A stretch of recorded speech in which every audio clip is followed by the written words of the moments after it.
আসসালামু আলাইকুম রহমতুল্লাহি ওবরাকাতুহু। সম্মানিত ভাই ও বোনেরা, আশা করছি ভালো আছেন। আমার হাতে যে বইটি দেখতে পাচ্ছেন, বইটির নাম হচ্ছে কোরআনের আলোকে মুহাম্মদ সাল্লাল্লাহু আলাইহি ওয়াসাল্লাম। বইটি লিখেছেন আমাদের উচ্চতর দাওয়া ও তুলনামূলক ধর্মবিজ্ঞান বিভাগের প্রধান মুশরিফ শায়েখ মুশাহিদ আলী চমকপুরি হাফিজাহুল্লাহ। আমরা রাসূলের আদর্শ এবং জীবনী প্রত্যেক মুসলমানের ভিতরে ছড়িয়ে দেওয়ার জন্য আমরা প্রাক্তন শিক্ষার্থীরা একটা অভিনব কৌশল হাতে নিয়েছি। সেটি হলো এই বইয়ের আলোকে একটি প্রতিযোগিতার আয়োজন করতে যাচ্ছি। এই প্রতিযোগিতায় অংশগ্রহণ করে আপনি জিতে নিতে পারবেন 1,00,000 টাকা এবং সম্মাননা ক্রেস্ট ও সনদ।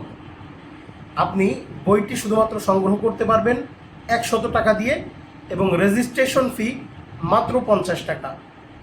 ভাই দেখেন, আজকে রাসূল সাল্লাল্লাহু আলাইহি ওয়াসাল্লামের জীবনী নিয়ে, এই মহামনীষীর জীবনী নিয়ে রিসার্চ করছে খ্রিস্টান ইহুদিরা, অথচ আমরা মুসলমান ঘরের সন্তান হয়ে আমরা রাসূলের সিরাত কতটুকু জানি, এই উপলব্ধি থেকেই আমরা এই দায়িত্বটা নিয়েছি। আশা করছি বুঝতে পেরেছেন। আমি ইনজামামুল হক, ইসমুত তাখাসসুস ফিদ দাওয়াহ ওয়া মুকারিনাতুল আদিয়ান, অর্থাৎ উচ্চতর দাওয়া ও তুলনামূলক ধর্মবিজ্ঞান বিভাগের একজন প্রাক্তন শিক্ষার্থী। আমাদের ঠিকানা কেন্দ্রীয় bus terminal, As Sunnah trust, Jhenaidah.